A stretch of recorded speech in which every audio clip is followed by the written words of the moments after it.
I found a letter in my grandfather's attic. It was written in 1903 by his grandmother. She was a laundress.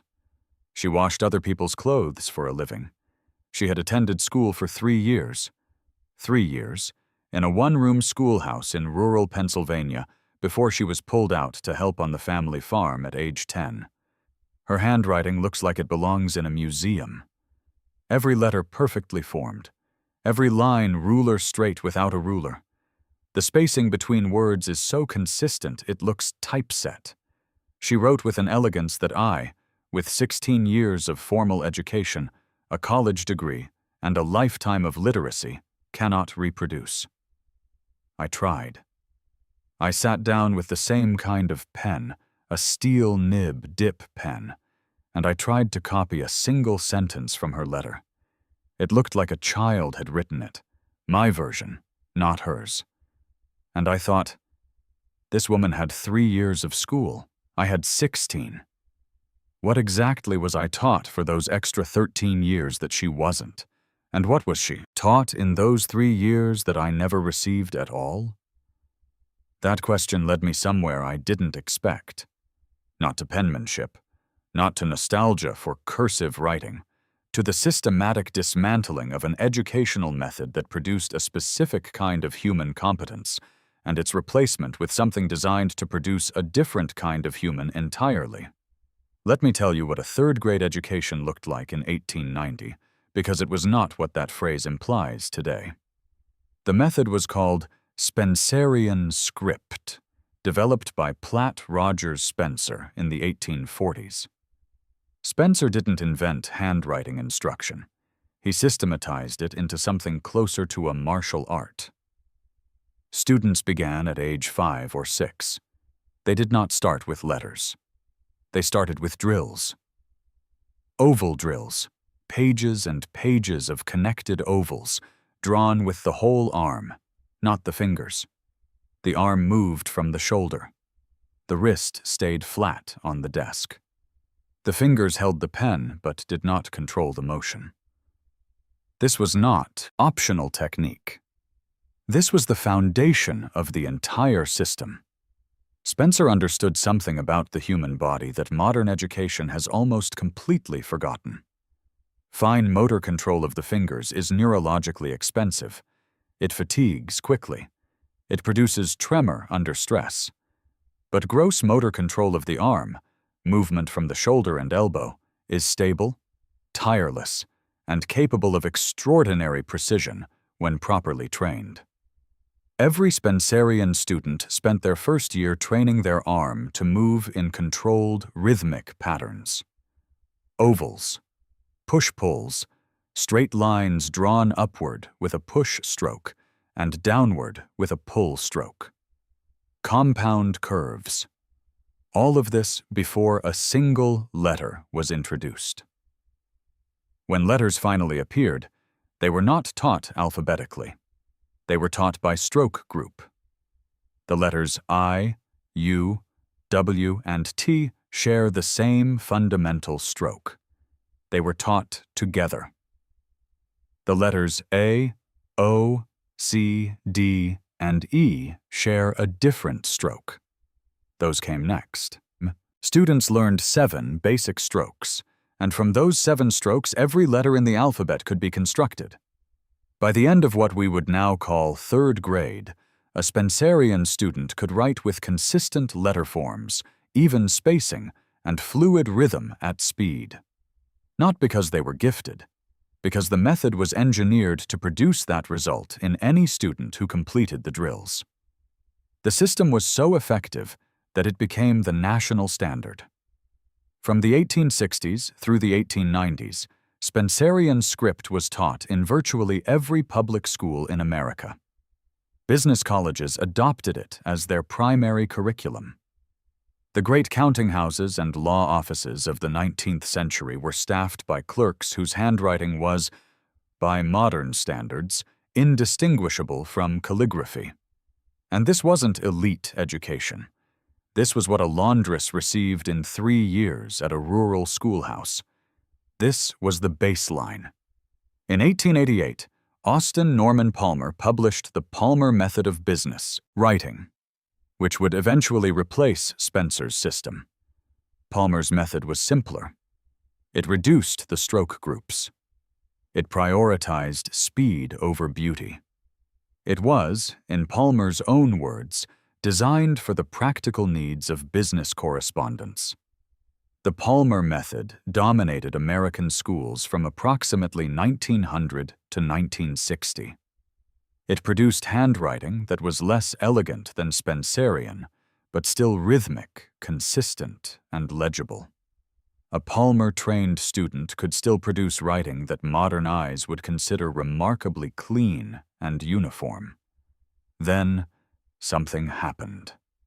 Or rather, a series of things happened, each one removing another layer from the system that had produced literate, physically skilled writers for over a century. In 1955, the Zanner-Bloser Company introduced a simplified manuscript alphabet for early elementary grades, what we now call print handwriting. The idea was that young children should learn to print first and transition to cursive later. This seems reasonable. It was catastrophic. The Spencerian and Palmer systems had been unified methods. A student learned one system from beginning to end. The strokes they practiced at age 6 were the same strokes they used at age 16. Muscle memory compounded over years. The arm learned a single language and became fluent in it. The print-first approach fractured this continuity. Children spent 2 to 3 years learning one motor pattern, print, and then were asked to abandon it and learn a completely different motor pattern, cursive. The transition was difficult for most students and impossible for many. Teachers reported that children who had achieved confident printing became anxious and resistant when cursive was introduced. The result was predictable. Schools began spending less time on cursive. By the 1970s, many school districts had reduced cursive instruction from daily practice to a single semester. By the 1990s, entire states were making cursive optional. In 2010, the Common Core, state standards, adopted by 41 states, did not include cursive writing at all. The standard required students to demonstrate proficiency in keyboarding by 4th grade. Handwriting was not mentioned. Let me say that again. The educational framework adopted by 41 American states replaced handwriting proficiency with typing proficiency and did not include a single reference to cursive instruction. Within 2 generations, the system went from Spencerian, a method that trained the arm, the eye, and the mind as an integrated unit over years of progressive drills, to nothing. Not a simplified version. Not a modernized version. Nothing. And here is the detail that keeps me returning to this. The removal was not passive. It was debated, studied, and deliberately enacted at every stage. In 1953, a study by Frank Freeman at the University of California recommended reducing cursive instruction because, he argued, print was more legible and sufficient for most purposes. His study was funded by textbook publishers who stood to benefit from simplified curricula. In 1977, Donald Graves of the University of New Hampshire published a hugely influential study arguing that the emphasis on handwriting mechanics was inhibiting children's creative expression. His recommendation was to prioritize content over form, to let children write freely without correcting their letter forms. Writing as self-expression rather than writing as discipline. Each study made a reasonable argument in isolation. Together, they dismantled a system that had functioned for over a century, not by attacking it directly, but by slowly removing its supporting conditions until it collapsed. The 7 fundamental strokes became 5, then 3, then 0. The arm movement drills that were the foundation of the entire method were the first thing cut because they looked, to modern eyes, like mindless repetition. Oval drills for months? Who has time for that? Spencer knew who had time for that. Spencer knew that the drills were not preparation for writing. The drills were the writing. The ovals trained the arm. The trained arm produced the letters. The letters came not from conscious effort, but from physical memory built through thousands of repetitions. Remove the drills, and you remove the foundation. The letters become effortful. The student grips the pen with their fingers instead of guiding it with their arm. The fingers fatigue. The writing deteriorates. The student concludes that they are bad at writing. The teacher concludes that handwriting is not worth teaching. And the cycle completes itself. I need to be careful here, because I am about to make a claim that sounds larger than the evidence can support. But the evidence is there, and it troubles me. The Spencerian method did not only teach handwriting.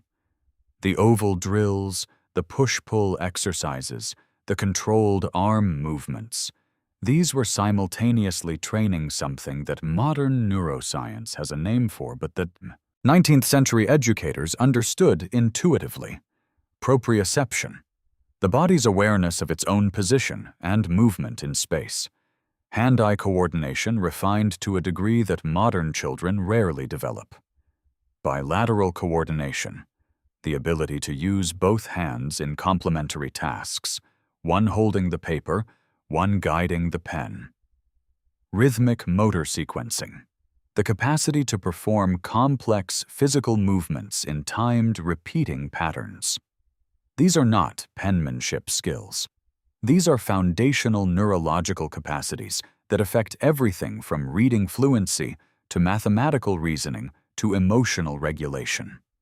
In 2012, a study published in Trends in Neuroscience and Education by Karen James at Indiana University demonstrated that children who practiced handwriting showed significantly greater neural activation in the reading circuit than children who practiced typing the same letters. The act of forming letters by hand created neural pathways that keyboard input did not. In 2014, Pam Muller and Daniel Oppenheimer at Princeton published research in Psychological Science showing that students who took notes by hand demonstrated significantly better conceptual understanding than students who took notes on laptops, even when the laptop students were explicitly told not to transcribe verbatim. The hand, moving across paper, processed information differently than fingers pressing keys. In 2017, a Norwegian study by Audrey van der Meer at the Norwegian University of Science and Technology used EEG monitoring to demonstrate that handwriting and drawing activated brain regions associated with memory and learning that typing did not engage at all.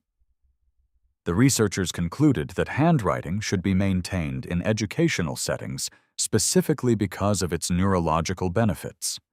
These are not fringe studies. They are published in peer-reviewed journals. They are cited in subsequent research. And they all converge on the same conclusion. The physical act of writing by hand does something to the brain that typing cannot replicate. Platt Rogers. Spencer did not have EEG equipment. He did not publish in neuroscience journals, but he designed a system that spent years training the hand-brain connection before asking it to produce a single word. He understood, through observation and experience, what the neuroscience would take another century and a half to confirm. And we cut it. Not because it didn't work, because it looked inefficient to people who didn't understand what it was doing. I keep returning to my grandfather's grandmother. 3 years of school, a laundress. Her handwriting is better than mine, better than my colleagues', better than most people I know with advanced degrees. But it's not the handwriting that haunts me. It's what the handwriting represented. a mind trained to hold the body steady while performing precise, controlled, sustained work.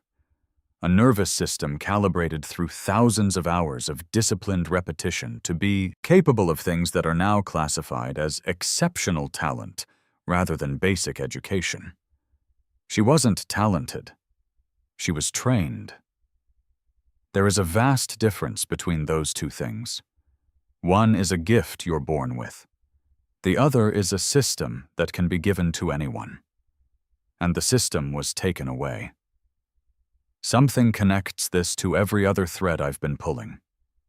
The Spencerian method was not invented in a vacuum. It emerged from the same world that produced the guild system, the tradition of extended apprenticeship, where a young person spent 7 years under a master craftsman learning not just the trade, but the physical discipline required to perform it. A master carpenter in 1820 didn't learn carpentry by reading about it. He spent years training his body, his hands, his arms, his eyes, his posture, to perform specific movements with precision and consistency. The guild apprenticeship was, in its structure, almost identical to Spencerian training. Drill the fundamentals. Build muscle memory. Let the skill emerge from the body rather than forcing it from the mind. The Carpenters' Company of Philadelphia, whose rule book was so valuable that even Thomas Jefferson was denied access, did not train carpenters. They trained bodies that could build. The distinction matters. A person who knows how to build and a person whose body knows how to build are different people. The second person can work for hours without fatigue, can maintain precision under pressure, can produce results that the first person can describe but not replicate. The furniture built by guild-trained craftsmen in the 1840s still stands. No wobble, no creak. 2 centuries of daily use and the joints hold because the hands that cut them had been trained for 7 years before they were allowed to cut a joint unsupervised. My grandfather's grandmother's handwriting holds the same way. A century of aging, and the letters are crisp, the lines are straight, the spacing is even, because this hand that wrote them had been trained for 3 years, not 7, but trained in the same tradition, to perform with a physical mastery that no amount of theoretical knowledge can replace. Both systems, the guild apprenticeship and the Spencerian method, were dismantled in the same historical window. The guilds declined through the mid-1800s as industrialization replaced craft production with factory labor. Spencerian script was phased out between 1900 and 1960 as education shifted from physical discipline and to cognitive content. The factory didn't need a worker whose body could build. It needed a worker whose body could repeat. One motion, one station, one task, over and over. The physical intelligence that had taken 7 years to develop was not only unnecessary in the factory, it was inconvenient. A craftsman trained in the guild tradition had expectations. He expected fair pricing for skilled work. He expected autonomy over his process. He expected the product to bear his mark. The factory wanted none of that. The factory wanted a body that could be stationed, tasked, and replaced. And the school system that replaced Spencerian training? It produced exactly that. A student who could read well enough to follow instructions, who could write well enough to fill out forms, who could calculate well enough to operate a register, but who had never been trained to hold a tool with mastery, to sustain precision over hours, to trust the body's intelligence as much as the mind's. Maybe that was just efficiency. Maybe a modernizing country needed standardized workers more than it needed master penmen. Maybe the Spencerian drills really were a luxury that an industrial economy couldn't afford. But the buildings made by guild-trained hands still stand, and the letter written by a laundress with 3 years of Spencerian training is still more beautiful than anything I can produce with 16 years of modern education. Efficiency for whom? The American College Testing Program reported in 2023 that the average ACT score had fallen to its lowest point in over 3 decades. Reading scores were the weakest component. The National Assessment of Educational Progress, the federal testing program sometimes called the nation's report card, found in 2022 that only 33% of 4th graders were reading at or above proficient level, the lowest score in 20 years. We have more technology, more resources, more educational research, and more money per student than at any point in American history. And the literacy results are declining. I am not saying this is because we stopped teaching cursive.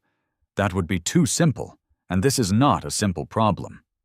But I am noting that we systematically removed the one educational practice that neuroscience has since confirmed builds the specific neural pathways most associated with reading acquisition, comprehension, and memory retention. We removed it not because it failed, but because it looked old-fashioned, because the drills looked tedious, because the discipline looked unnecessary in an age of keyboards. And now we have a generation that can type 60 words per minute and cannot write a legible sentence by hand. That can Google any fact in seconds and cannot remember what they read an hour later. That has access to more information than any generation in human history and scores lower on reading comprehension than their grandparents who learned in one-room schoolhouses. I don't think that's coincidence. I think that's the result of removing the foundation and expecting the building to stand. Maybe I'm romanticizing the past. I know the dangers of that. The one-room schoolhouse wasn't idyllic. Children were disciplined physically. Education was not equally available to all. Many students, girls, black children, immigrant children, were excluded or given inferior instruction. Spencer's own method was rigid and punishing when poorly taught. I don't want to go back to 1890. I don't think anyone should. But I want to understand why we didn't keep what worked. Why the transition from Spencerian to nothing was treated as progress rather than loss. Why we removed the drills before we understood what the drills were doing. And why, when the neuroscience finally confirmed what Spencer intuited, that the hand teaches the brain, not the other way around, we didn't bring them back. The answer, I suspect, is the same answer I keep finding. What was removed was not primitive. What was removed was incompatible with what came next. I still have my grandfather's grandmother's letter. It sits in a frame in my office now. Visitors see it and assume it was written by a professional calligrapher. When I tell them it was written by a woman who washed clothes for a living, who had 3 years of formal education, who never owned a book in her life, they don't believe me. They physically cannot reconcile what they see on the page with what they've been taught about the past. Because we've been taught that the past was primitive, that education has progressed, that each generation knows more than the last. And that letter, those perfect letters, that impossible consistency, that discipline made visible on a page, contradicts all of it. Not with an argument, not with a theory, with ink on paper, surviving for 120 years, still more precise than anything produced by 16 years of modern schooling. I think about her sometimes, not as a historical figure, as a woman sitting at a kitchen table after a day of washing other people's clothes, dipping a steel nib into an inkwell, and writing to a relative in a town 30 miles away. Writing carefully because the letter would travel by post and arrive in someone's hand and be read by their eyes, and she wanted those eyes to see that she was not careless, that she was not unlettered, that even a laundress could produce something worth reading. She had no idea that a century later, a man with a college degree would frame her letter because he could not reproduce it. She had no idea that the system that trained her hand would be eliminated within 2 generations of her death.